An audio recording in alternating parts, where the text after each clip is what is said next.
Well, it is great to be here with you all, and thank you for coming, and thank you for your openness and interest in looking at these issues that are not always very easy to look at. And I won't show a lot of difficult pictures, so don't get too worried about it. But this ultimately boils down to our humanity, who we are, and how we relate to other animals. And do we relate to them in a positive, compassionate, mutually beneficial way? Or do we relate to them in a way that is exploitive and extractive? And it's sort of a big kind of view of our relationship on this planet. Are we part of it? Are we contributors, and in what way are we contributors? Or are we takers? And when it comes to the way we treat other animals in our food industry, it's not very positive to look at. We treat them like commodities. We treat them like tools of production. We put them in small cages and crates so they produce more and more meat, milk, or eggs. And we then adopt certain mindsets that enable us to do this. And there's a sort of, I think, psychology of abuse when there is one powerful group that is mistreating a less powerful group, that the powerful group will then start denigrating the victims and calling them names. And you see this across human society as well. When there's one group that's mistreating another group, there's a tendency to call the other group denigrating names.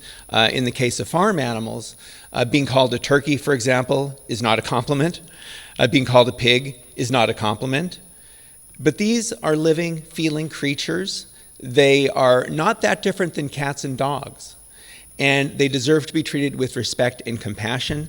And I would say that treating them with respect and compassion is not only good for the animals, but it's also good for us. Kindness to others opens up our hearts and opens up our minds and allows us, I think, to see things in a healthier way. So the way we treat other animals really is a health issue. In addition to the physical health of eating plants instead of animals, I think there are mental and emotional health issues as well. But most of us grow up eating animals without really thinking about it, and we develop these habits. And I like this quote from Thoreau. It's remarkable how easily and insensibly we fall into a particular route and make a beaten path for ourselves. I grew up eating meat like my parents, like my brothers and sisters, like everybody around me, without really thinking about it. It was a habit I had. And most of us grow up with that habit. And we don't recognize that it's not necessarily a good habit. In fact, it's a very harmful habit for ourselves, for other animals, and for the planet. And we don't have to do that. There are other habits that humans develop, and smoking, of course, is one that is now recognized as a bad habit. But amazingly, when this was a common practice, there were some doctors who said that it was actually helpful and helped to reduce stress. So when you have a behavior, it is pretty incredible how capable we are of rationalizing and defending it and saying that it is okay. It's the way we've always done it. A lot of people are doing it. It is normal. But just because something is normal does not mean that it is good or healthy or that it should continue. There are other practices over the course of human history that have been dominant and normal. One of those has been the institution of slavery that's been going on for thousands and thousands of years, still goes on to some extent. But we as a society came to recognize this was not acceptable and we need to stop doing it. I hope and dream of the day when we look at the way we mistreat other animals and think, you know what, maybe we shouldn't do that either. And there are people now starting to discuss this in a very serious manner. Not only progressives politically, but people across the spectrum. And one individual, for instance, Charles Krauthammer, who's not necessarily a left-leaning pundit, but he's on various talk shows and things like that. And Politico asked him what we would look back in 100 years at and be appalled by. And he said, we'd be appalled by the fact that we eat animals. So this is something that's starting to seep into the consciousness of our society, and I think it's a very positive thing. Many of us grow up living with cats and dogs. They are parts of our family. They are our friends. That's me with my cat Tiger, who I grew up with and who I loved when I was like 10 years old.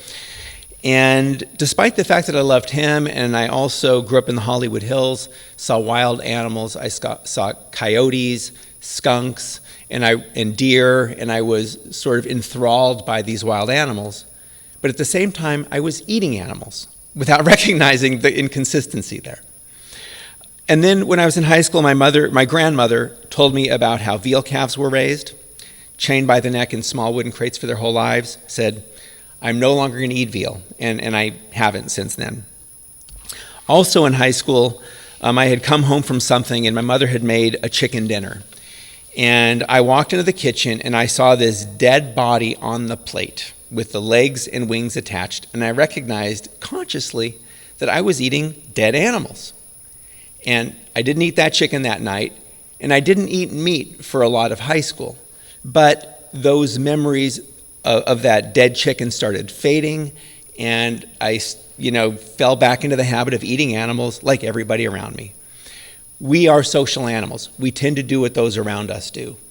And that's why being vegan in a non-vegan world can be quite a challenge. And I've been a vegan now since 1985.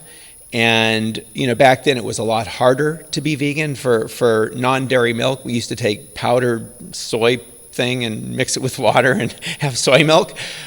Now you can go to a mainstream grocery store and find all kinds of alternatives to cow's milk. So it's gotten so much easier, but being the outlier, being the plant eater among a group that is eating animals can be a challenge. And I think it's important for us, though, despite the challenge, to be true to ourselves, to be true to our beliefs, and to live in a way that is aligned with our own values, even if most people are living in a different way and are contributing to enormous harm without necessarily thinking about it. So in college, I started traveling around the country, and I got involved with groups like Greenpeace, started meeting activists, started learning more about factory farming, and recognizing how harmful it was. And when I learned that it was possible to live well without eating other animals, I thought, this makes all the sense in the world. It's better for the environment, it's better for animals, it's good for my health, I can do it, so I went vegan. Then in 1986, co-founded Farm Sanctuary and started going into farms and stockyards and slaughterhouses to document conditions. I spent an awful lot of time at Lancaster Stockyards in Pennsylvania, which at the time was the largest stockyard east of Chicago. This is a place where animals were brought from hundreds or sometimes thousands of miles away to be sold, usually for slaughter, although sometimes they would be bought by a farmer who would take them back to his or her farm and raise them and then eventually send them to slaughter. But it's a series of walkways and holding pens and auction rings. So the animals would be brought in, unloaded, herded through the alleyways, and kept in these holding pens until they were auctioned off and then put into another series of pens and then off to slaughter or to the next farm they would go. But behind the stockyard, there was the dead pile, because during this process, every year, thousands of animals died, and they needed a place to leave them before the rendering industry could come pick them up. Now, this is a picture I took one day of the dead pile, and you can see dead cows, dead sheep. In the foreground, there's a skeleton of a dead calf who's decayed almost to bone. And there are also dead pigs you cannot see in this picture. But when I took this picture, the sheep at the far right of the picture lifted her head, and she was still alive. So we were stunned that a living animal would be thrown on this pile of dead animals. So we took her off the dead pile, took her to a veterinarian, thinking she would have to be euthanized. And as he started examining her, she stood up, and she ended up living with us for more than 10 years. And that's Hilda, who is our first rescued animal. And, this sort of rescue work obviously is good for Hilda and the other animals, but it also helped to heal us.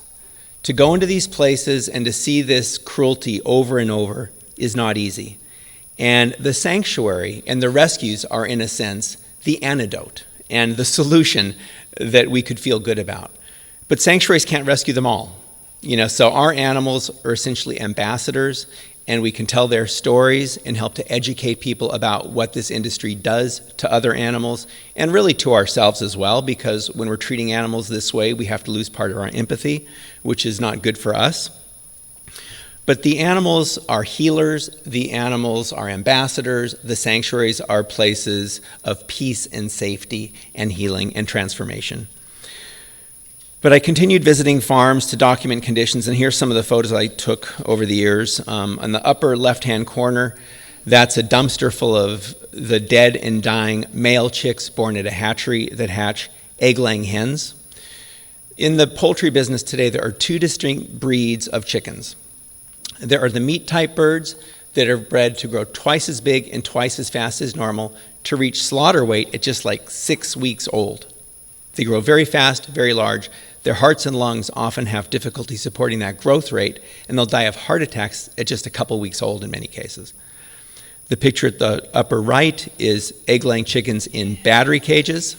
These are wire cages that are lined up in rows, stacked in tiers, in huge factory warehouses that'll commonly hold about 100,000 birds. The birds are packed so tightly they can't even stretch their wings. Their feathers wear off. They have bruises and abrasions on their bodies, and they live this way for about a year. The lower left-hand corner is a picture of dairy cows in a milking parlor. And many people who care about animals and want to make a difference choose not to eat animals, which is very logical. But it's also important to recognize that cows who are exploited for milk and chickens who are exploited for eggs suffer. And there are other consequences of those industries, such as the male chicks that are thrown away in the dumpster in the upper left-hand corner. I should have mentioned that the egg-laying hens have been genetically bred to lay eggs. So the males do not grow fast enough to be raised profitably for meat, so they're thrown away, which is why they're in that dumpster. In the lower left, again, is the dairy cow in the milking parlor. In order for them to produce milk at a profitable level, they have to be impregnated and give birth every year. And they have a 9-month gestation period. So that is a very intense strain on their bodies, especially when you consider they're producing 10 times more milk than they would produce in nature. They're in what the industry calls a state of negative energy balance. They cannot eat enough to keep the weight on their bones. So the average year in the life of a dairy cow would be something like on January 1st, she gives birth.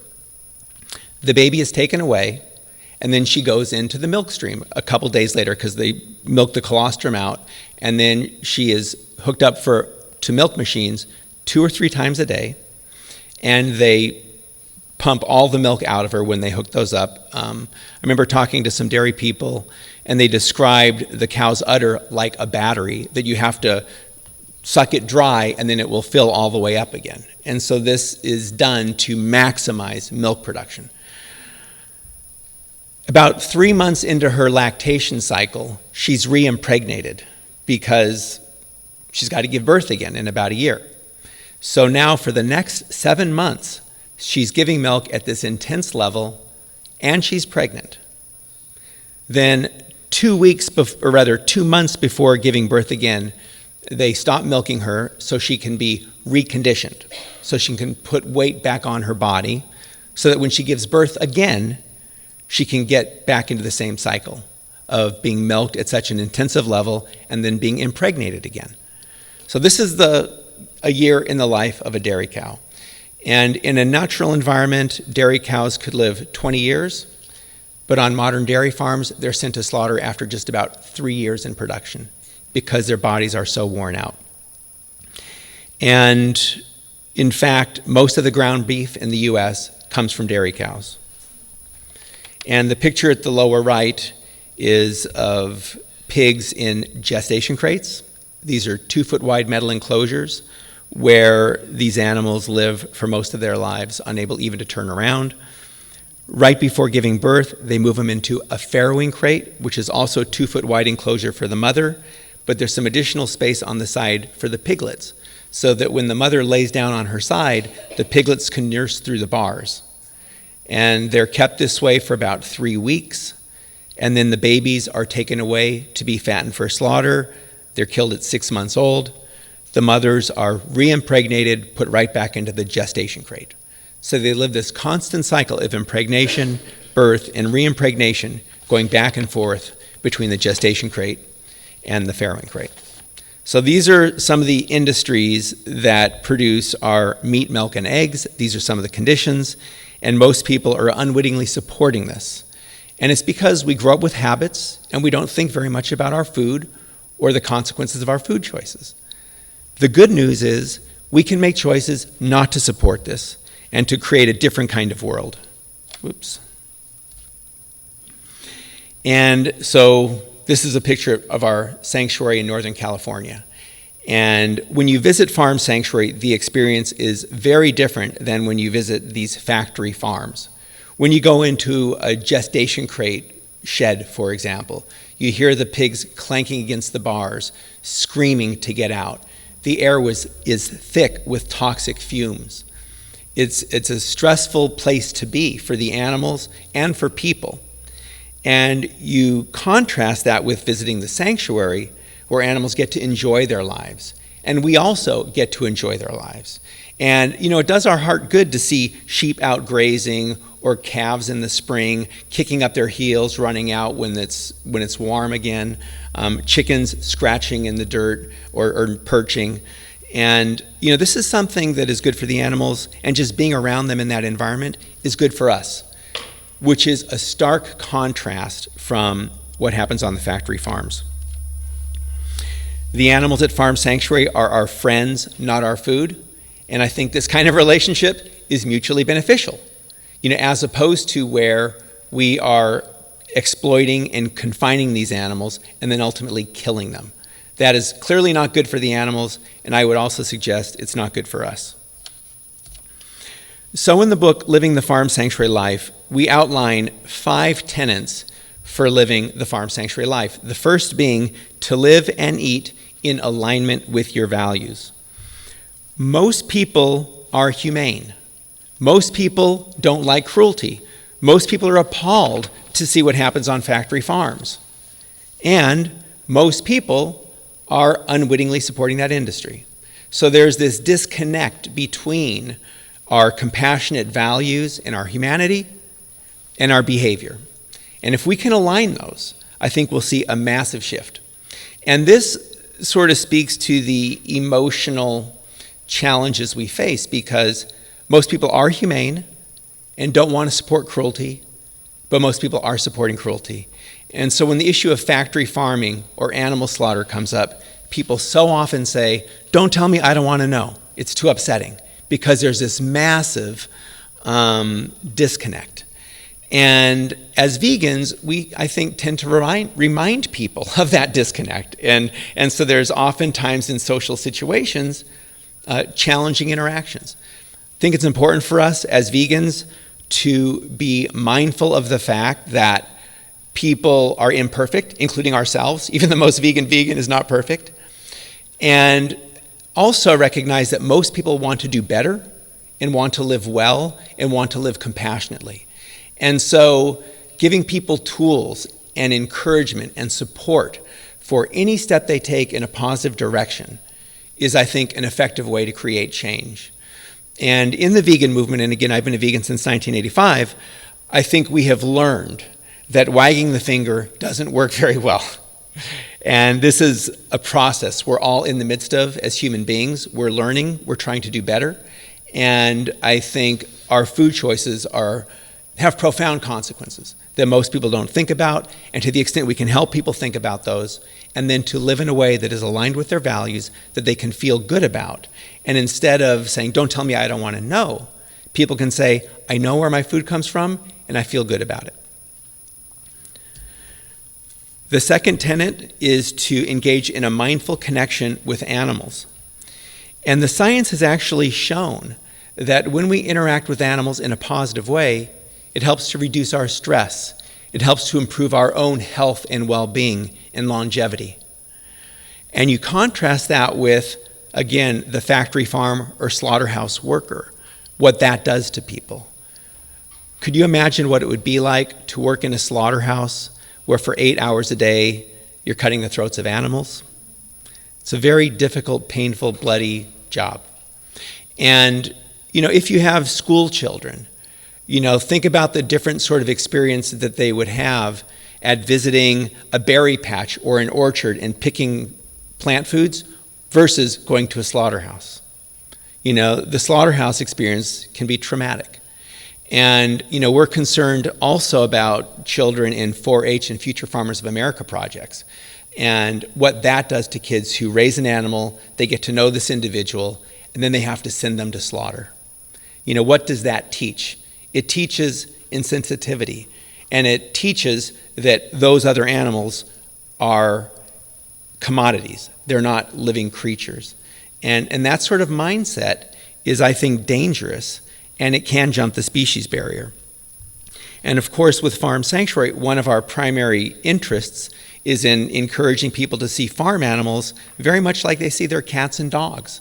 In our country, we have cats and dogs as part of our families. We recognize that they have feelings and relationships with ourselves and with others. They have memories. They dream. When dogs sleep, you can see them kicking and dreaming. Same thing with farm animals. You can go into the pig barn, you see our pigs dreaming and kicking. So they're not that different. We have sheep at the sanctuary who love to be petted. So when you'll pet them for a while, and when you're ready to walk away, they start pawing at you, saying, "Keep petting me." We have turkeys that will follow you around like puppy dogs. Sometimes when you sit down in the barnyard, they will come and sit on your lap. They're not that different. And then, of course, there are pigs. I had a picture of a pig with getting a belly rub, which they totally love. These pigs, we have these 500-pound pigs. You walk up to them, you touch their tummy, and they'll flop over for a belly rub. And they will grunt, and they will communicate to you that they appreciate and enjoy it and want you to keep going. Sort of like our sheep sometimes who will paw at you, say, "Come on, keep petting me, I like that." So these animals communicate in these ways when we pay attention. And, what is ironic is that farmers who raise animals by the thousands don't understand them. How can you understand a pig if you put them in a 2-foot wide crate for their whole life? You can't. And in fact, treating animals that way changes your perception of them and creates a misperception. One of our first visitors to the farm in Watkins Glen, New York, was a pig farmer. And he went into our pig barn, and he saw some of our volunteers taking care of these 500-pound sows. And he said, "That's a dangerous situation." And he was genuinely worried about the well-being of our volunteers, because here we had these smaller people relative to these big animals. And he said, "Those animals are violent and aggressive animals, and you can't trust them." And I said to him that, the animals here are friendly. They realize they're in a safe place. They have not attacked us the way he's describing. He said, "Look, I've raised these animals for years. They're violent and aggressive, and you can't trust them." And to make his point, he told a story of a mother pig he had who had babies. He took her babies away, and the mother came after him. And he used that to justify this notion that these are violent animals, without recognizing that his taking the babies away caused the mother to react.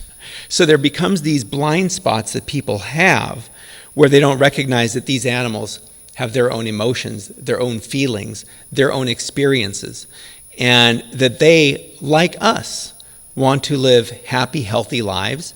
They want to be in a safe environment. They want to be with their friends and their family.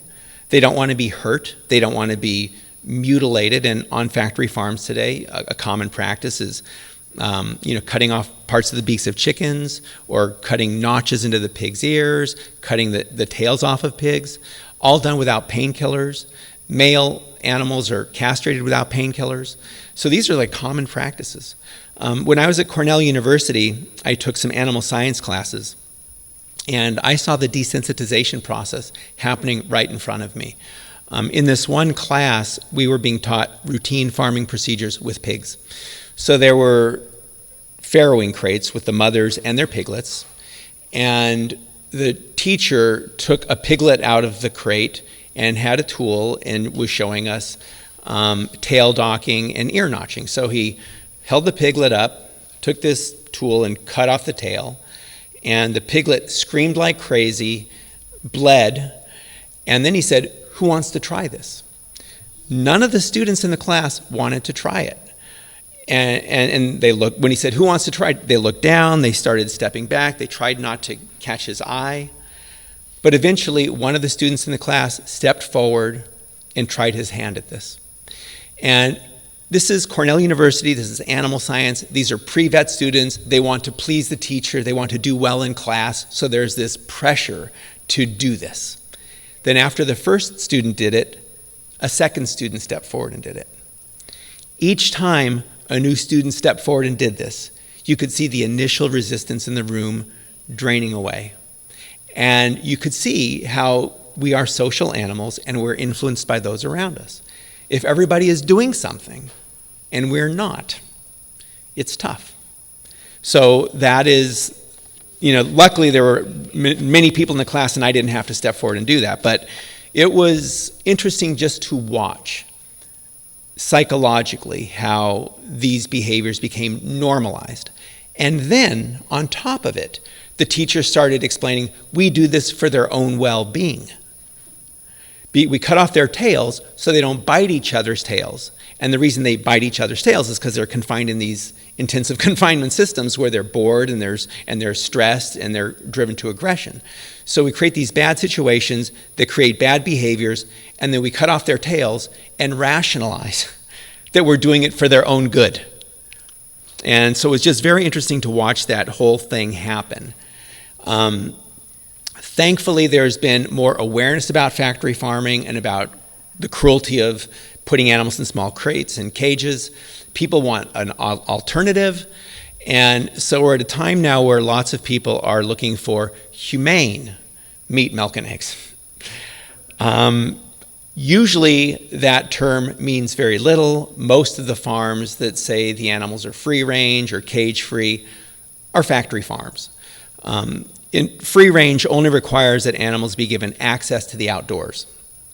But access to the outdoors is not defined, so you often have animals that are kept by the thousands in a warehouse with a little door that goes to a crummy little paddock, and that is sold as free range. I visited Joel Salatin's farm. He's the guy that runs Polyface Farms. He was sort of the hero farmer, anti-factory farming in the film Food, Inc. And I went and visited his chickens who are pasture-raised chickens, which sounds good, right? Pasture-raised chickens. But these chickens who were on pasture were also kept in these 12 by 12 boxes, essentially, made with 2x4s and chicken wire, with a metal roof that was like a foot or two high. And these chickens were the genetic breed that grows twice as big and twice as fast as normal. So their bodies are stressed growing that fast. And then they're on this pasture, and it was a hot summer day when I visited, and they were open-mouth breathing. They were very uncomfortable and not really having a very good life. So even pasture-raised can tend to sound a lot better than it is. And at the end of the day, we need to ask ourselves whether the word humane and the word slaughter actually fit together. Now, there are a handful of farmers that actually do try to treat their animals better, and this is one. His name is Bob Comas. He was a pig farmer in upstate New York who actually let his pigs be outside and let them live good lives. But he essentially came around to see that these animals are not that different than dogs. He was looking into their eyes, seeing that there was somebody there, and he was conflicted about sending them to slaughter. And he started writing for the Huffington Post, saying things like, people look up to me as this really humane farmer, but at the end of the day, I'm a slaver and a murderer, and I don't feel good about it. He said, this is not good for the animals, and this is not good for me. So a couple years ago, he got out of pig farming, and some of his pigs came to live at Farm Sanctuary, and he's now a proponent of plant-based agriculture, and he's a vegan. And I love his story because so many people now are hoping they can keep eating animal foods and justifying it by saying, well, they're treated well and they only have one bad day. but they aren't usually treated very well. And even if they have only one bad day, why should they have that? And there are social consequences as well to the slaughterhouse workers and the people involved in this killing, and to the other animals on the farm who were friends with these animals. When we first got the farm up in Watkins Glen, New York, there was a beef farmer across the street from me. And I started speaking to him, and he knew I was vegan. And he said, look, I raise cattle out here. There's the mother, she has a calf, and the calf nurses on the mother. They have a great life. And then one day, I go out to the pasture with my gun, sneak up behind the calf, who's now a year or two old and is slaughter weight. I sneak up behind the calf, hit him in the back of the head with a bullet. What's wrong with that? And I said, well, first, the idea of sneaking up behind somebody with a gun and shooting him in the head doesn't seem very pleasant. But even if the calf didn't feel anything, the mother has now lost her offspring, and that animal's life has been ended. That animal probably wanted to live a good life, and that's not possible. So that's what's wrong with it, I said. And but anyway, there's these justifications people give towards killing. And if we can live well without killing, why wouldn't we? I mean, that's sort of the fundamental question. And just living on this planet, we do cause harm. So the world is not perfect, but to the extent we can lessen the harm we cause, I think it's good for us as well as animals and as well as for the planet. So the third tenet is to engage in a mindful connection with your food, to recognize that our food nourishes us, to pay attention to what we're eating, to eat more slowly. And this is one of the things I actually kind of need to work on a little bit. But there is now, thankfully, a farm-to-fork movement. Oftentimes this is linked into animal agriculture, but increasingly it's connected more with plant-based agriculture. There are veganic farms now. In Philadelphia, there's an indoor, solar-powered, veganic certified farm. And they are advocating plant-based eating for many reasons, and there are entrepreneurs now creating plant-based businesses. Some of them are fast food restaurants, which one could argue is not exactly aligned with connecting with your food, but there's a huge movement now in plant-based food, and it's a very exciting time for our movement. I also try to buy organic food, and for vegans, this, for me, being vegan is not an ingredient list. It's an aspiration to live as kindly as possible. Because by buying organic food, technically speaking, it might be grown with animal manure or slaughterhouse byproducts or blood meal or bone meal or fish meal. So technically it wouldn't be vegan. But the fact is, we are part of this earth, and we have parts of other creatures and plants in our bodies, just nutrients that cycle. And in fact, in the human body, we have non-human DNA in the form of our gut biota. We have all kinds of microbes in our bodies. So again, here I think it ultimately boils down to creating a mutually beneficial relationship with other creatures and with the planet, and also with our food, to eat food that nourishes us. And in our country today, we're eating food that makes us sick. It's been estimated we could save something like 70% on healthcare costs by eating a whole foods plant-based diet. So the fourth tenet is to eat plants for your health. In our country, we're eating food that makes us sick, and it really doesn't make any sense. It's completely irrational when you think about it. So earlier, I talked about living in a way that is aligned with our values, that we can feel good about. This talks primarily about eating in a way and living in a way that is aligned with our interests. It's not in our interest to eat food that makes us sick. It is in our interest to eat food that nourishes our bodies and allows us to live well. And if you look at the human body, we are best suited to eat plants. You compare the carnivore's mouth with a human's mouth. Carnivore has, claws and sharp teeth. If a human was a natural carnivore and we saw an animal who was bleeding and dying or dead, we would start salivating, but we don't tend to do that. We also have a very short intestinal tract, rather a very long intestinal tract compared to carnivores who have a very short intestinal tract, because meat is a putrefying piece of flesh and it has to get through our bodies quickly. But with human beings, meat can take a long time to pass through us and creates problems. It also has no fiber, which is another problem associated with eating animal foods. And now, thankfully, medical professionals, and including Dr. Michael Clapper, who's here, who's been a voice for this for decades, and I just got to give a quick shout out, and other medical professionals now are starting to come forward and speak about the benefits of eating plants instead of animals. And here are some of the benefits: lower body weight, less heart disease, less cancer, lower cholesterol, lower blood pressure, lower rates of type 2 diabetes. And the American Dietetic Association is also, again, officially recognizing that vegetarian and vegan diets can work and that they can actually do us well.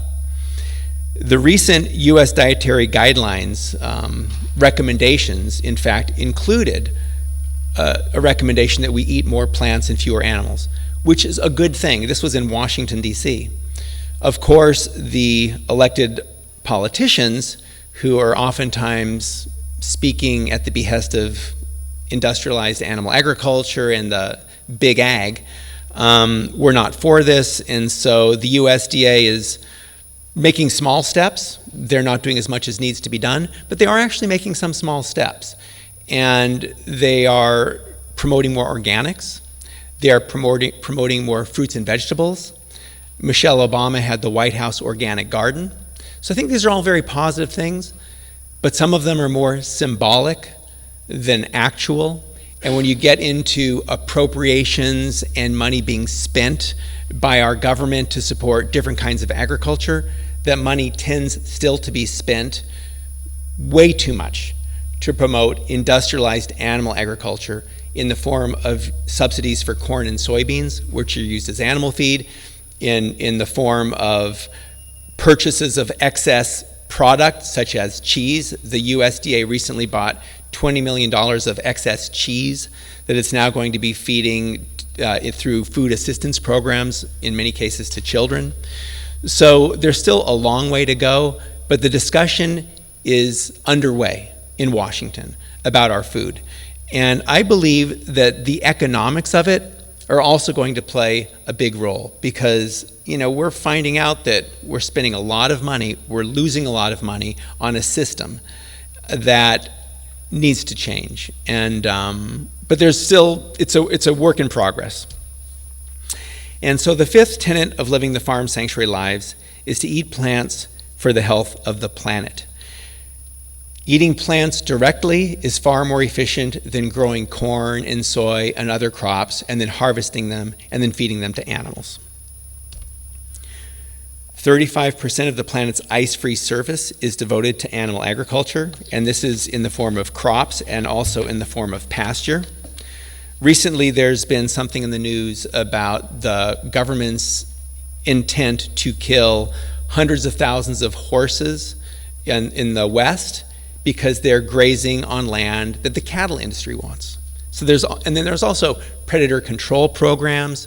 I remember being out in California, not far from our Northern California farm, took a drive out a country road and came across these fence posts with coyotes impaled on them and kind of crucified almost, like with their arms on the barbed wire, with like hats and clothes, and they were basically being made fun of by these ranchers who didn't want these predators preying on their sheep.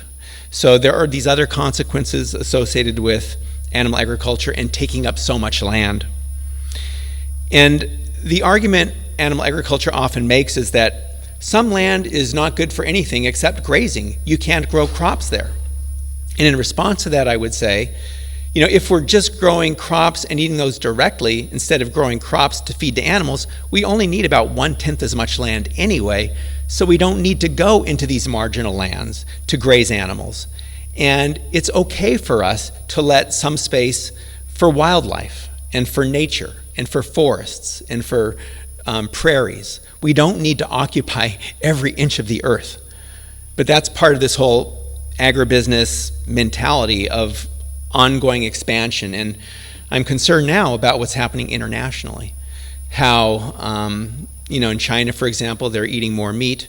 But in the US, we still eat far more per capita than they do in China. So we still have a lot of work to do here.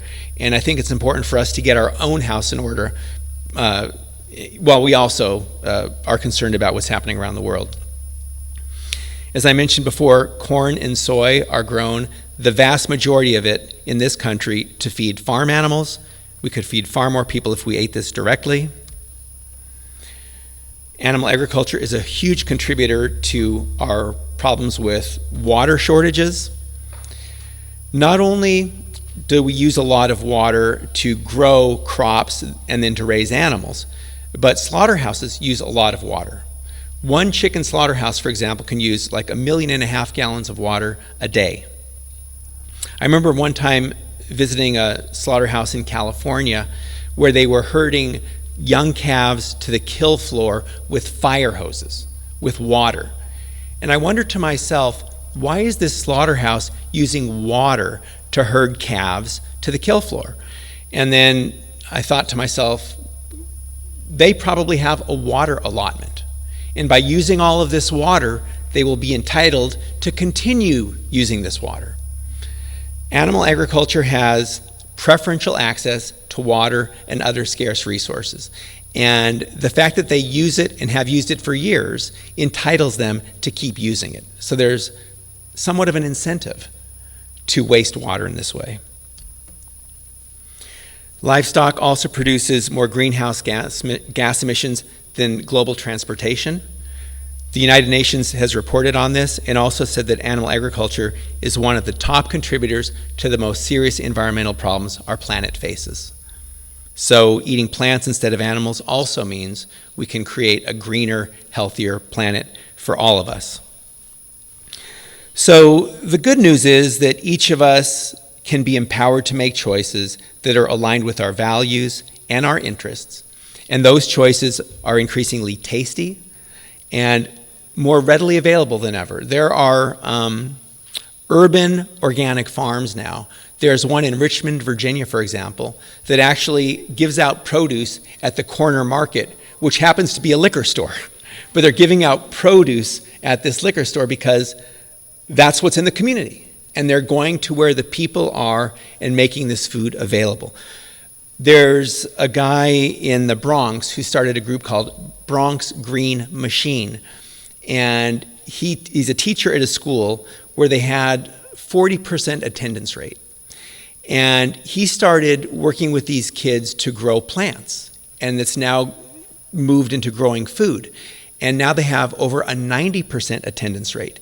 And these kids are being empowered to eat healthy food, to grow their food. They're also becoming entrepreneurial. And they're doing gardens around New York. In the Hamptons, they're doing rooftop gardens. So this is a great example of empowering people to live in alignment with their values and their interests, which also ties into economic opportunities and hope. Hope is a huge thing here. If you only see desolation, and in food deserts you are amid obesity and people go on medication at very young ages, that becomes your normal. And you don't have a lot of hope for something different. But when you have examples and individuals who are getting out of that and living well, I think people gravitate toward that. And again, we're social animals. And if people see there's positive opportunities, I think most people are going to want to take those. So in Living the Farm Sanctuary Life, we talk about several simple steps for people who are not vegan. And one of those is to participate in Meatless Mondays, where one day a week, try eating meatless. And what is good about this, I think, is that so often the obstacle to change is fear. People don't think they can do it. So often people have told me when I tell them I'm vegan, oh, I could never do that. People are afraid. So Meatless Monday is a good way for people to try to recognize that the food is pretty good and it's not that hard. And as people become familiar and more comfortable, I think they're more likely to eat more plant foods on Tuesday and throughout the rest of the week. I've also had the experience where people have had a really great vegan meal. They say, wow, if it was like that, I could do this. So I've come to recognize how important food is in our ability to reach people. Historically, I would be very happy just to see the word vegan on a menu. Now I think if I see the word vegan, it better taste good. Because there's a general assumption that vegan food doesn't taste good. And if somebody tries one vegan dish that doesn't taste good, they're going to say, I tried vegan food, I don't like it. Because there's this prejudice and this inclination to go with the mainstream. Thankfully, that's changing, and there's recognition now that eating plants makes a lot of sense. But I still think that tasty food is very positive for our movement. It's important to research industry practices and know what is happening. And I've talked a little bit about that here, but also to look into the plant-based alternatives that exist. There are apps like Happy Cow, where you can find vegan restaurants in your area. There are health food stores now. There are mainstream grocery stores that have plant-based foods. So not only researching the bad things, but finding out what is available. You could Google vegan lasagna and find a recipe for vegan lasagna. So it's easier than ever to get this kind of information online. I think it's also important to shop at farmers markets and to support local community-oriented agriculture. The benefit of this is that when you vote with your dollars for that kind of a food business, you enable it to grow, as opposed to buying a hamburger at a fast food restaurant where you're voting for that system and enabling it to grow. And when we vote with our dollars and support different kinds of businesses, those dollars sometimes filter up to Washington, D.C. One reason that animal agriculture and big ag is so influential in Washington is because so many consumers are buying their stuff. And so those industries have a huge war chest to support politicians that will do their bidding.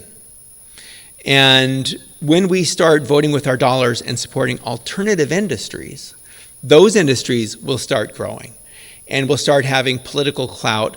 In many cases, it starts locally, but that oftentimes filters up and affects things in Washington. I don't think politicians really are leaders so much as they are followers, and they usually follow the money. And so that's why voting with our dollars is so important. And then part of that also is choosing plant-based substitutes for animal foods. More processed than is ideal, perhaps, but certainly better than buying animal foods. And again, these are suggestions for people who are eating a standard American diet, which is very unhealthy.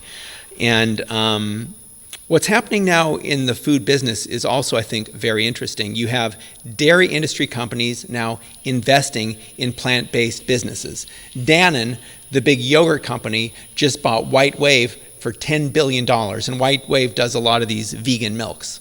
So it's interesting to see how this is all shaking out. I have mixed feelings about that kind of capital going into this, but when it does, it means bigger distribution, it means an investment, which I think means that these big capital interests believe in this plant-based food system.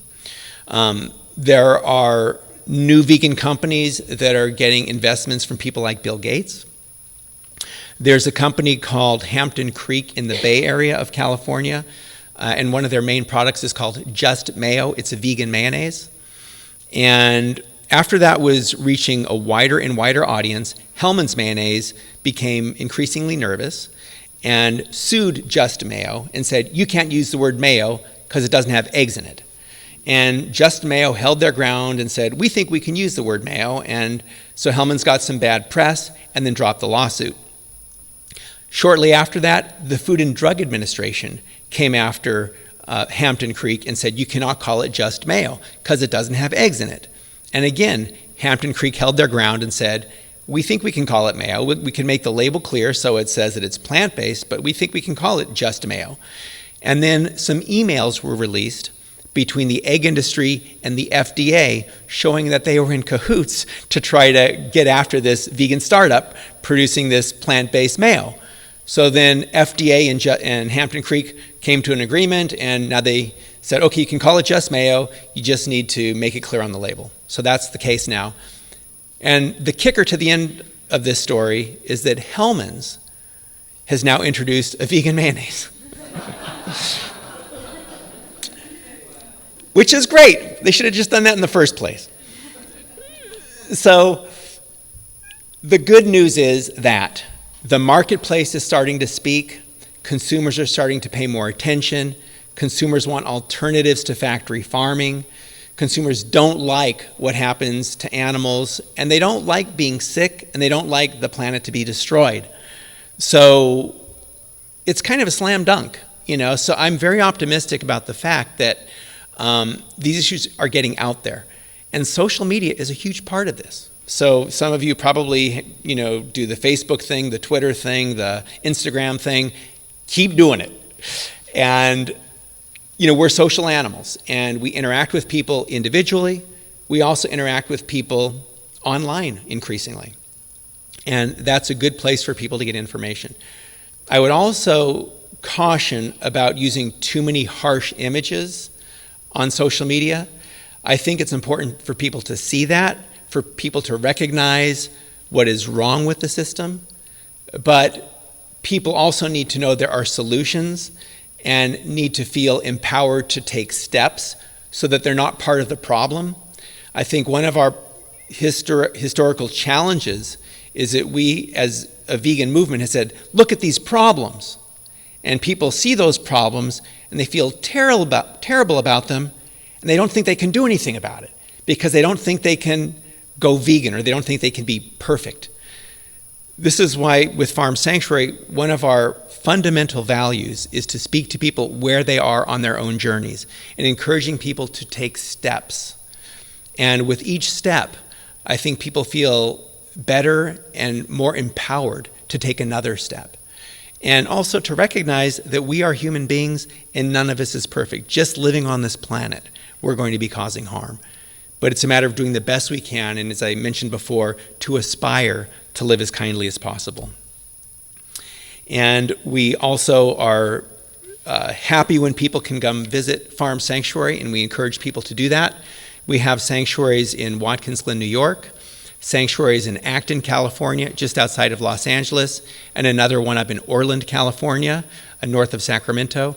And we're going to be opening a new sanctuary in New Jersey with John and Tracy Stewart, Jon Stewart from The Daily Show. And we're very excited about that. That will allow us to reach many people. And the way the Stewarts came to us is also, I think, very interesting and speaks to how little things can lead to big impacts. My first book, Farm Sanctuary, Changing Hearts and Minds About Animals and Food, came out in 2008. And somebody left a copy of that book in a vacation rental house in New Jersey. The Stewart family rented that house. Tracy Stewart saw the book on the table and read it, and then got a hold of us. And so I had dinner with John and Tracy a couple of years ago, and I had the new book coming out, and thought I should mention it to them. So I said, I have this new book coming out, and John said, well, I have this show. Ended up being on The Daily Show, so that was pretty sweet. But it started because somebody left that book in a vacation rental house.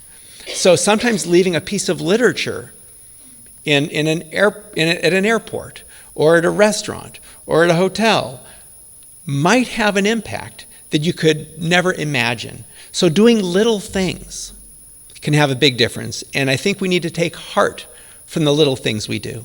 So when I'm advocating for people to pay attention to their food and to live and eat more gently and kindly, if somebody says they don't eat veal, I take that as a very positive thing. I grab on to any positive step and embrace it and support it and encourage it. Years ago, I might have had a different approach. If somebody said, I don't eat veal anymore, I might have said, well, what about dairy? Not a good way to go. The veal industry comes from the dairy industry because all the male calves born on dairy farms go into veal. But that's not a very effective way, I think, of engaging people in creating change. I think, for me, walking with,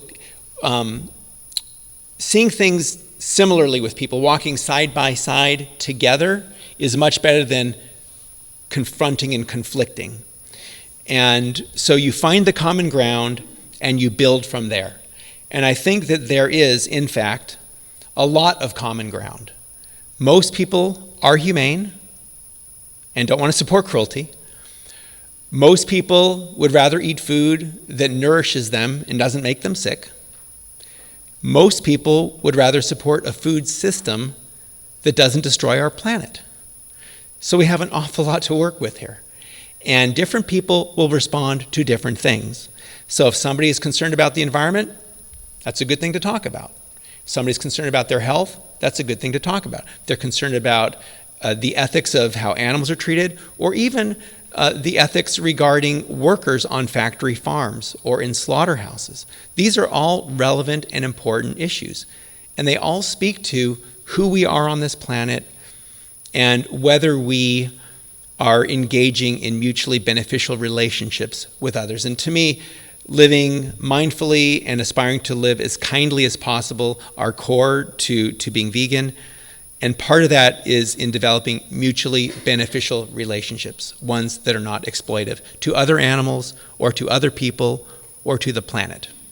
And that is ultimately in our interest, because if we engage in relationships that are not mutually beneficial and unjust, there are big-time consequences, as we see with the violence around the world among people, but also as we see with our planet that is now in a rough state. And if we don't engage in a mutually beneficial relationship with our planet, we may create a situation where it's difficult, if not impossible, for us to continue here. We're in what's been called the Anthropocene era now, the sixth extinction, where we are causing enormous harm and enormous extinctions, loss of biodiversity. And if we don't get our act together, that's not going to be good for any of us. So I guess I'll just finish with that and mention that I'll be out, I think, signing my book here for anybody interested in that. And I'll open it up to questions. And again, just thank you all so much for being here.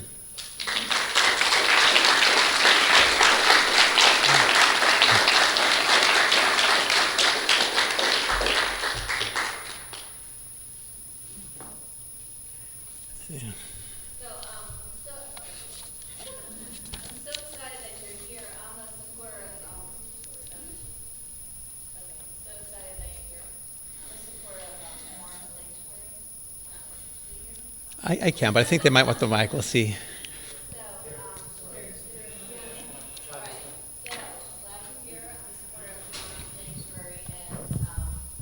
Also Physicians Committee for Responsible Medicine and many other organizations. And so, so I'm glad I got your email, because I didn't know this conference was in town, and I got your email that you'd be here, so that's great. So I'm amazed by how calm and rationally you can speak about something that is so emotionally upsetting for me, and I'm still trying to maintain my emotions about how upsetting, how upset I get with the notion of factory farm, and how most of the population doesn't connect with how wrong it is. And I just feel like I'm totally the minority almost everywhere I go, and especially at work. I'm like, they really don't get that I maintain a vegan diet, and it's it's almost like you're shunned, which I don't let that bother me. But yeah. I just so I try to be calm, and I let them just observe. This is the way I choose to be, and it works for me, and I think it's a kinder, healthier way to be. But it's interesting that then people start coming to me and asking me about, like, what do I eat? Why do you do this again? They just can't understand why I don't want to eat bacon and they want to eat bacon. And I'm just amazed by, even when you share that with people, they still say, but I love bacon. Yeah, people are conflicted. Yeah. They have habits exactly. that they maybe don't feel very good about, and you're kind of a reminder of what the whole animal agriculture industry means and the cruelty. Right. But they haven't aligned their values with their behaviors. And so you're in a position, and it is challenging because you are this voice that is very much the minority. It's kind of scary to people because it causes them to have to confront this disconnect and this dissonance between their compassion and their behaviors. And so to the extent you can find the common ground, and a lot of times people say, I hate factory farming, I never buy factory farming stuff. They'll say that, I only buy humane. So I would grab onto it's great that you don't support factory farming, but what do you mean by humane? Have you been to these places? And then you can start having a discussion. But asking questions is oftentimes a really good way to engage people. And I think in a workplace, such as where you are, one of the best things to do is to bring great vegan food and share it. Yeah. And when people start trying that, they might start saying, well, gosh, I think I could do this. So I think, and being a positive example, and when people make comments that may seem hostile or off color, try to recognize that people aren't necessarily intending that. They may be, but they may not be. But they may be just uncomfortable with the whole situation.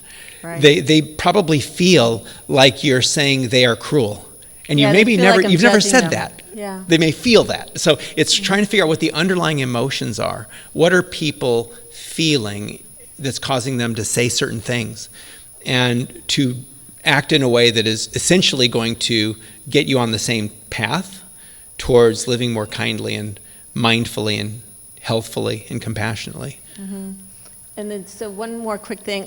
So I know that we have to vote with our dollars, and I do, but laws ultimately need to be changed, and I don't even know how that really, is going to. It seems like it's going to take a long time for that to take effect, where animals aren't considered a commodity, have no rights and no protections. Yeah. You're right. It's going to take a long time, I think, for a political process to shift. But, things can happen quickly when you do have economic shifts. And it's important for us to vote with our dollars, as I was talking about.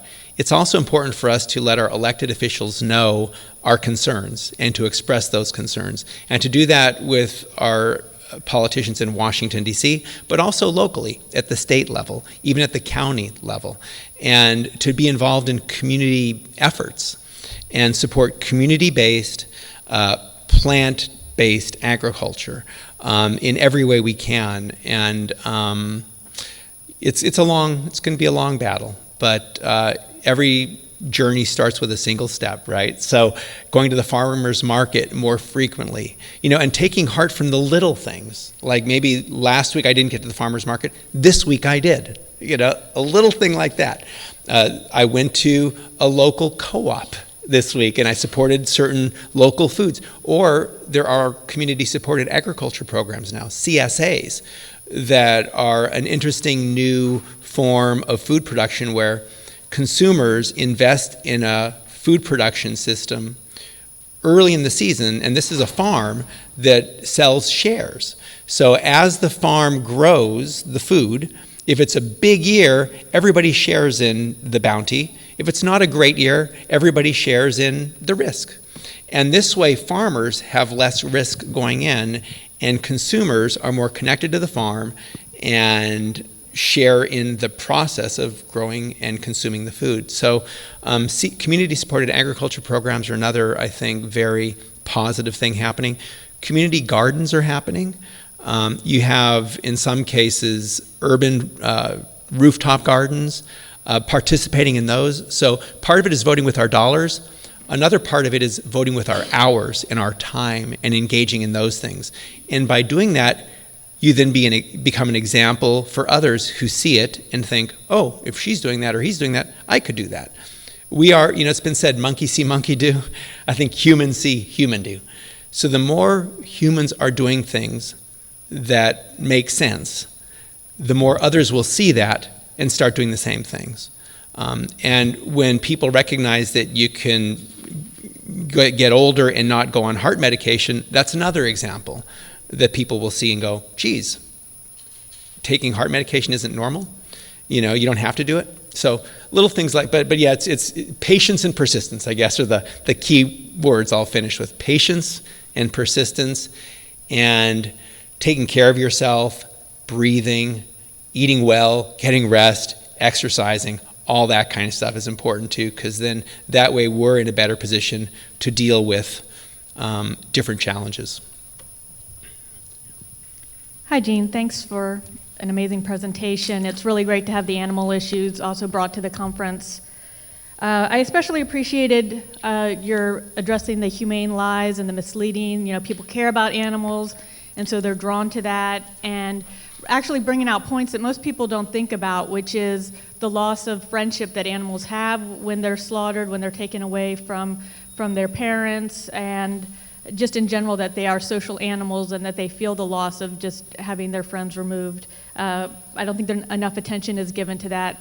And also not enough attention is given to the better use of non-arable land. Let it regrow, let wild animals come in, and you don't have to just keep grazing it down, and that those also have environmental impacts also, which we didn't get into because of time, but those are really important points that a lot of us don't get to address or hear, and I wanted to thank you for that. But also for the holiday season coming up, Heifer International it's so popular, it's millions, hundreds of millions of dollars in assets, their PR showing happy animals and happy children. And if you Google Heifer International, there's criticisms out there. We have a webpage also that has criticisms against it. It's very harmful for animals. And I'm wondering, instead of contributing to places that harm animals, either by giving out meat or giving animals directly, if Farm Sanctuary has a holiday program that can help the animals. Oh yeah, we have our Thanksgiving celebration for the turkeys and our Adopt a Turkey program. We started this back in 1986 because for vegetarians and vegans, Thanksgiving's a pretty tough holiday where everybody's talking about eating this turkey and you have a dead bird in the center of the table for this celebration. So we wanted something different. We created the celebration for the turkeys. So at our sanctuaries, we actually feed the turkeys. They're the guests of honor instead of eating them. And then we encourage people to adopt a turkey. And when people adopt a turkey, they get a picture of the turkey. They're helping us take care of it at the sanctuary. They get updates about what's happening on the farm. And I encourage people to take that picture and put it at work, bring it to school. Perhaps if you're going to go to a Thanksgiving dinner, let people know that you'll bring the turkey and bring a picture. That might not go over all that well, so you may not exactly want to do that, but and adopt a turkey for others too. It's a great way to spread the word and to create this discussion about this holiday that is centered around the body of a dead bird. And what does that mean? So that's one of our big programs. And then, as you say, Don, Heifer International's raised a lot of money. And ironically, they've done it with this notion that they've oftentimes talked in sensitive terms about animals, right? About how these kids want to have a goat, for example. And then you give them money, and then that goat is exploited and then ultimately killed. So there is this disconnect between sort of people's sentiments and desire to do good, and that's exploited in some ways, that leads ultimately to a relationship that is not mutually beneficial, that these animals are essentially exploited and they're commodified, and in the long run that's not good for the people either. Hi, thank you. I just wanted to say I appreciate saving so many lives. And I also had a question. You had mentioned the veganic farming earlier. Is that Arlo Toes, or is there another group doing similar work? There are a bunch of them. The one I was referring to is called Metropolis, and I think that's called Metropolis. If you Googled vegan Philly, veganic farm Philadelphia, it would come up online. They recently put in a solar array, so it's solar powered, and I visited the farm. And what he told me, Jack is the guy who runs it, one of the guys that runs it, in 36 square feet, they can produce as much food as you would need an acre of land to produce. So it's very efficient. It's in the middle of the city. It's taking warehouses that have been abandoned and turning them into these urban indoor farms. Now there's also a benefit to growing food outside, so there's questions about, indoor vertical farming and whether that's the best way. I think in certain times of year, it probably is. Other times of year, outdoor farming is good. So within the veganic movement, there are various perspectives. But I'm very optimistic about what this farm in Philadelphia is doing, the vision they have for making healthy plant foods accessible in urban areas, and using resources and infrastructure, like old buildings, for example, that are already there, and turning them into something very positive. Elon Musk's brother also is doing an urban farm. I'm not sure where it is. I saw something about that online. And I think he's actually taken an old pharmaceutical factory and he's turning it into an indoor plant farm, which is kind of beautiful poetry. I mean, I love the idea of taking things that have been not very healthy and transforming them into something that is very healthy. So taking old slaughterhouses like in old downtown centers, then turning those into plant-based farms would just be massively cool, I think. But so this one in Philadelphia is very exciting, and they're veganic certified, which is also interesting. And speaking about the benefits of not using animal manure as fertilizer, because when you do that, you also introduce the risk of pathogens. So they're getting at it from an efficiency standpoint, and from a health standpoint, and from an ethical standpoint in terms of feeding people and making healthy food accessible. But there's others too. There's a whole veganic farming movement now. Yeah. Hi, that was a beautiful presentation.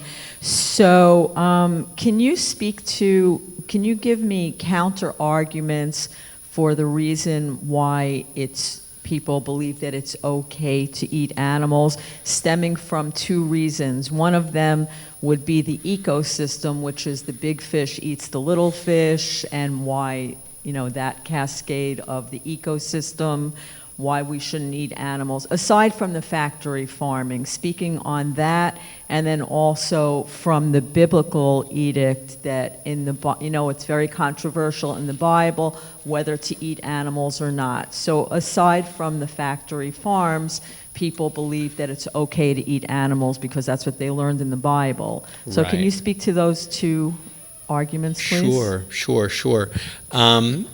As you say, there is this belief that the animals are there for us to eat. This idea that it's a natural, normal process or natural, normal activity is a belief system. And for many years, humans have believed that certain humans were there to serve them too, hence the institution of slavery. So it was this belief system that was also in some cases defended with biblical scripture. So just because we have done something doesn't mean we need to keep doing it. And in terms of the idea of the big fish eats the littler fish, we have to look, I think, at ourselves and take responsibility for our own actions. And just because somebody else does something doesn't mean we need to do it. And in the case of the big fish eating the little fish, the big fish is probably a carnivore and a predator. A lion is a carnivore and a predator. Human beings are better suited to be herbivores and primarily plant eaters, if not exclusively plant eaters. Over the course of our history, I think our bodies are very versatile, and we are capable of eating some animal foods if we need to survive. And from time to time, it's possibly been necessary. There have been times when people have eaten other people to survive, but that doesn't necessarily mean it's the best thing to do. Today, we have a choice. Today, we can produce food that is plant-based and provides for all of our nutritional needs. Whereas over the course of our history, that's been more difficult. And even today in some areas, it may be difficult. And so I think we need to just look at things as they are, make the best choices we can. Here in Florida today, it's very easy for us to live well eating plants and not animals. And I think that that's increasingly the case around the world. And so we have a choice. And that's really the big difference between, us and the big fish eating the little fish, or the lion eating a small prey animal. We have a choice, and if we can live well without causing harm, why wouldn't we? But I'll just close by saying that just because we've done something a long time doesn't mean we should keep doing it, or that it's necessarily serving us well at this time. Things that have served certain purposes at certain times, change as we, as human beings, evolve and grow and try to aspire to do better. Hi, I loved your talk. Thank you very much. I do a lot of work on waste management around the world, and it takes me often to schools. And one of the things which I'm trying to encourage is schools to compost their own waste, own organics, and then grow their own food. So I was particularly excited to hear about the Bronx Green Machine. Can you tell us more about that, and whether there's videos, slides, or whatever, because I'd love to use it. It's an amazing program. I have not visited, so I can't speak from firsthand experience, but I saw the founder do a TEDx talk in Manhattan. His name is Steve Rizvi, I think, or Rizzi, but it's Bronx Green Machine, or Green Bronx Machine, and if you Googled that TED talk, you would see his presentation. And I believe they compost, but I'm not sure. And I think what he is doing is an amazing model for others. And there are other schools now starting to do this as well. So it's a movement, and that's one example. But I think it'd be great for this to happen in communities all over the country. And the program that you're encouraging, where schools would compost their waste and grow food, is beautiful. Totally love that. But Green Bronx Machine would be a good example. I don't know much more about it than the TED Talk I mentioned. Thank you. Oh, bingo, thank you. Green Bronx Machine, there it is. Steve Ritz, okay. It's excellent. Thank you. There he is, man, growing greens. He's a really fun guy, too. And empowering, giving hope to kids who have grown up in these deserts with unhealthy food and a lot of unnecessary illness. Yeah. Okay. She asked, what was the name of the pig farmer who's gone out of the pig business? His name is Bob Comas, and there's actually a film being made about him called The Last Pig, about his shift away from killing animals. The Last Pig should be coming out next year. My first question is are you a recognized charity? Yes, Farm Sanctuary is a recognized charity. And you can go to our website, farmsanctuary.org, for more information about the organization. Okay, that tells me a little bit about the business model, and you've revealed some other things, but you might reflect how the business model has changed maybe over time. Well, we are a nonprofit organization that works to raise awareness about factory farming and works to end cruelty to animals. We operate sanctuaries. We do a lot of educational work.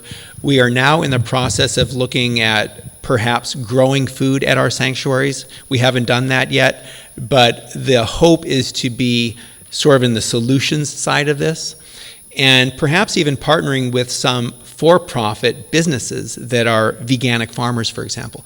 We haven't really developed that, but we're looking into it. And I think that, in fact, on the Stewart's farm in New Jersey, it's 40-some acres, and there are, I believe, 10 or 15 acres that are leased by a farmer who's growing produce.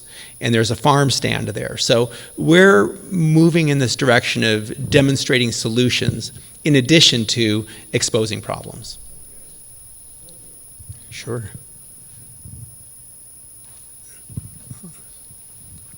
Here she comes. Do you know when the New Jersey sanctuary is going to be open to the public? We are hoping that the New Jersey sanctuary will be open sometime in 2017, but it may be more like 2018. We're not sure. This is not too far from New York City, and there are various regulations and permits that need to be acquired to do a visitor facility and do a lot of the education we want to do. So a year or two.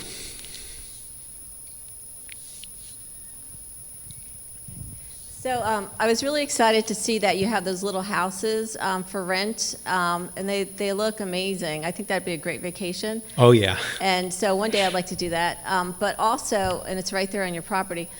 So I go on websites to buy gifts, during the holidays and stuff. So I'm hoping that you'll add more things to the gift buying things for different holidays. Yes, thank you. To see more things. We but have I'd a farm sanctuary store online. You can go there and shop, and we have expanded some of our offerings, and we'll continue to expand those. And as you mentioned, we just put in some tiny houses at our farm in Watkins Glen, New York, so people can come and stay overnight. We also have bed and breakfast cabins there. They're more rustic than the tiny houses, so there are different ways to spend the night or even a couple of nights up at the sanctuary. Those tend to book very far in advance. Yeah.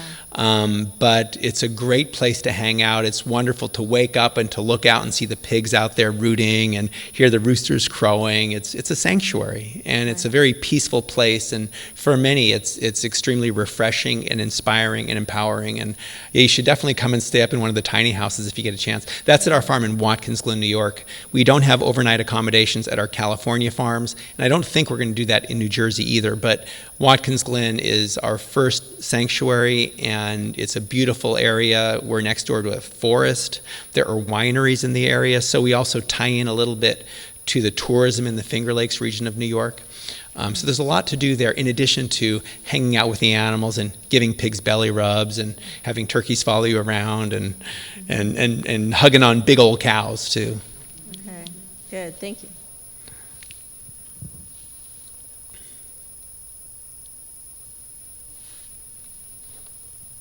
Hi there. As a vegan, can you tell me what your opinion is on bees and eating honey and using products that contain beeswax? This is one of those issues that oftentimes it's not black and white. Life is not black and white. And so I try to look at it in terms of mutually beneficial relationships. And if, as a vegan, I eat a lot of produce that is grown in California, possibly pollinated by billions of bees who've been trucked there for the purpose. So in a sense, those bees are exploited. I think commercial honey production is one where the bees are seen as production units, and that's probably not okay either. But if bees are given habitat, and we do need actually to create bee habitat, and if they are producing more honey than they need, and if that honey can be extracted in a way that doesn't cause harm, might be okay. So this is one of those issues where, to me, my assessment comes down to, is it a mutually beneficial relationship? And we also need to be careful in using that assessment because human beings tend to be the more powerful party in the relationship, and we need to be careful not to justify saying, well, it's okay, they don't mind. We need to be very careful about that, so I would err on the side of not using it, but it's not black and white, is what I would say. I was just wondering if you could touch on a vegan diet or even just a vegetarian diet for children. Recently married, and that's the one question I get more often than when are you having kids is, what are you going to feed them when you do have kids? Yeah, raising vegan kids is a very emotional thing, right? Because the family really cares and wants the kid to be healthy, and most people believe you need animal foods. You don't. You can raise healthy vegan kids, and I would encourage you to talk to folks like Dr. Clapper here, who actually wrote a book on it years ago. So you can do that. And at Farm Sanctuary, we have hoedowns, every year in August, and that's a really, really fun event for anybody interested. You can actually camp out on the farm, spend time with the animals, and in a like-minded community. And this last year, there were a bunch of vegan kids. So there's a whole new generation of vegan children being raised. They're very healthy, they're doing very well, so it can certainly be done. And just seeing that also was helpful because oftentimes parents who are concerned are going to raise questions and to say, look, these other people are doing it, and these doctors say it's okay, that'll help. Right now in, I think, Italy, there's this big deal about trying to pass legislation saying you can't raise vegan kids. It's crazy. So what happened, again, this speaks to this kind of prejudice that's out there, and one family doesn't do well, and then it's glommed onto to make the case that the whole thing is bad. So in every case, you need to provide wholesome, healthy food and a variety of foods, and with nutrients. But you can definitely raise vegan children in a very good, healthy way. So I guess that's it. So thank you all so much for being here. I really, really appreciate it.